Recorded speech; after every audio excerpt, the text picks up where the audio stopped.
Hello everyone, Daniel Kerr here. Yep, recording. Okay, I bought another ESX. Now, I've owned multiple ESXs in the past, but this is the first time that I've ever actually had two of them together. All right, working side by side, MIDI'd up together. It's kind of crazy, right? So I am going to. What I've done is I've worked since I had the last ESX. I've built kind of a set that I've been working on, and it's a house set, okay. And it sounds pretty good and everything. I like working with it, but now I have two of them. So what I've done is I have dragged a bunch of my old sets onto a memory card, and I'm going to load one of them at random, and I'm going to play the two of them together, okay. It's really interesting because just testing this system out without loading a set, I did notice that on the one ESX that is the master, if I soloed an instrument, or if I turned an instrument down, or if I messed with the filter, it would do those very same actions on the slave ESX, right? And I only messed with it for a few minutes, but I was getting very frustrated. I'm like, you mean to tell me you can't independently use these two units when they're MIDI together? You know, I was able to alleviate that by just changing the MIDI channels to separate MIDI channels on both sides.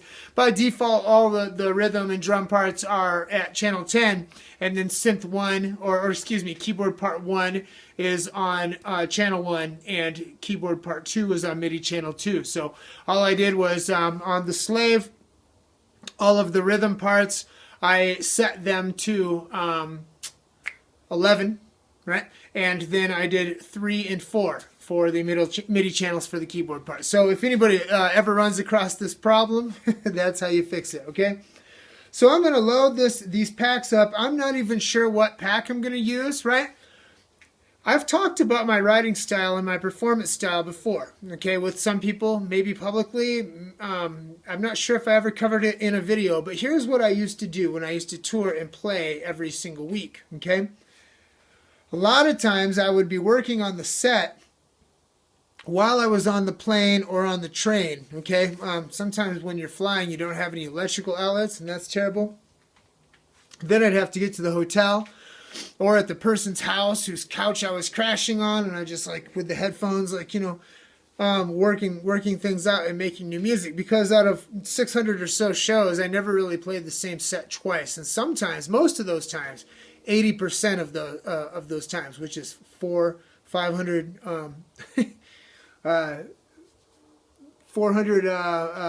shows, I played completely different music each time, which is why now, to this day, I have about 225 hours of recorded music that's all different and all original, right? So what I would do is I would, a lot of times when I was running, I'd just take the Korg ESX and one other piece, or even just it by itself, because it was my most proficient tool and it fit into a carry-on, right? Here's the thing. Sometimes I would use a DX200. Sometimes I'd use an RM1X. Sometimes I'd use EMU command stations. I used the Octatrack for a while.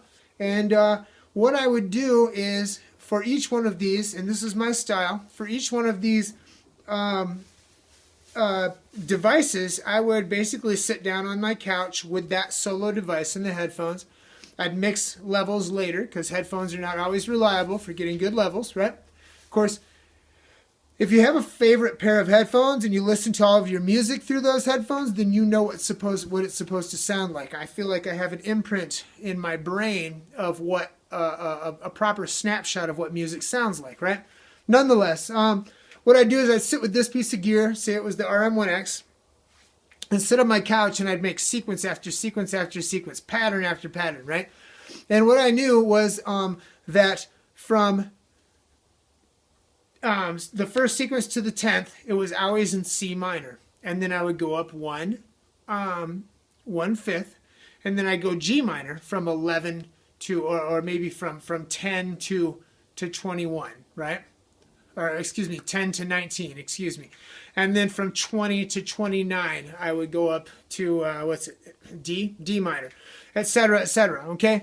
And I did this with every piece of gear so that when I had to leave for a show, I would grab the ESX, almost always, and I grabbed the EMU command station and then, or maybe one more thing, DX27, or excuse me, DX200, and I'd run out the door, right? And I'd head to the gig. When I got there, I'd MIDI them all up, and I knew that even at an odd tempo or anything that I was working on, I knew that the patterns would always be in key if they were in the same decade of patterns, right? And that way, when I'm listening back, it might be a different tempo that I worked in. It might be, but when I'm listening back, I'm hearing brand new music that I've never heard before, even though I wrote it all, right? So that was a pretty sweet thing. So in this case, all right, I'm going to load up these old packs, and some of these old packs were not meant for live shows, so they don't fall within that paradigm that I used to work with as far as going 1/5. What I'm saying is that even in patterns 1 through 10, it might not be in C minor, okay? But I'm going to use the transpose to make them in key. And I don't know what it's going to sound like, but you guys get to hear it. And later on this week, hopefully, if time permitting, I've been distracted some, but I'm going to do an advanced pattern chaining tutorial about using pattern chains for drops, and also pattern chain plus resampling. And I'm also going to get into an advanced sound design tutorial for Korg ESX as well. Anyway, enjoy this music. I should warn you, like I already said, I don't know what it's going to sound like. I'm pretty sure it's going to sound amazing. Another thing is that as I'm experimenting, I have to take changes really slowly when I'm working with patterns that I haven't heard together before, which is what made them optimal for a live setting at a gig, is because I usually played for 2 hours or so, and usually it was at 3 a.m. So when things slowly evolve, that's very, very good for people who are chewing on their face. Anyway, check it out and be blessed. Okay, so first a little primer on how I'm using these. Is I'm going to have the audio from one going into the input of the other, okay? And most of the time for this type of thing, I would engage the audio in, and I would use this as a separate effects for this. But there's too many bugs with this, actually, and they never got worked out in the Korg ESX firmware. So I'm not going to mess with that. I'm just going to have the audio in triggered, okay? So as you can see over here, we have MIDI channel 3 here. I don't know what this dude, this is my new piece here.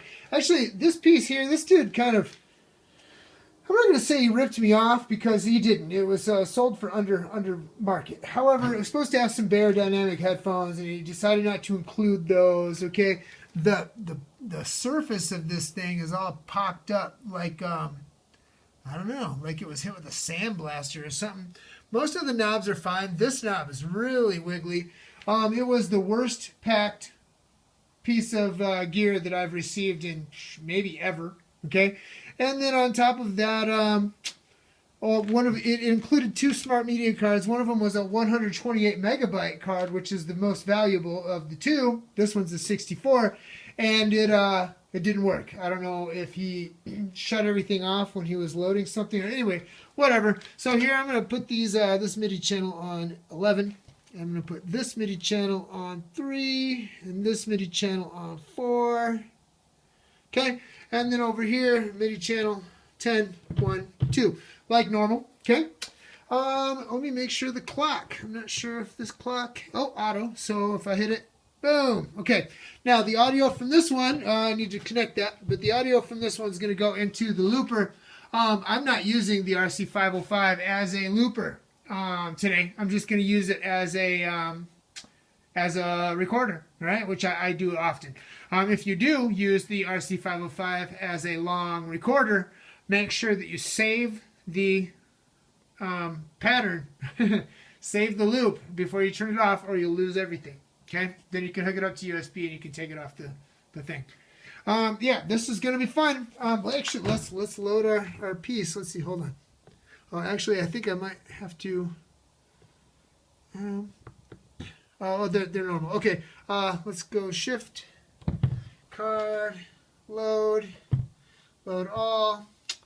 Sublab. Oh, I love that one. Holiday Dub Sauce. These are all from over the years. Actually, Sublab, I'm going to develop this one, and I'm going to put this up for sale. This is an amazing file. I've been working on it anyway over the years. Anyway, yeah, let's load that sucker up. Sure, yes. So now it's loading. Okay, as soon as this thing's loaded, while this thing is loading, I'm gonna go hook up this audio and get it on the tripod, get this camera on the tripod, and we're going to get started.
Yeah, that was super, super fun.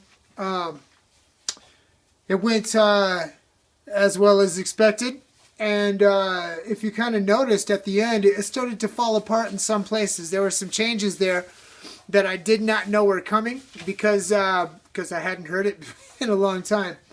Another thing is, if you noticed, when I started it off, I forgot to set the transpose. So what I did is I looked at both keyboard parts to see which were which, and then I made an executive decision to either pitch one up, transpose one up, or transpose one down. I ended up going down. I think that more often than not, that's what I prefer. But anyway, I hope everybody had a great, I don't know, winter, I guess. Yeah, spring is here, and here in New Mexico, it's colder than usual. So it's a little nippy still, but summer is going to be amazing. Love you guys. Be blessed.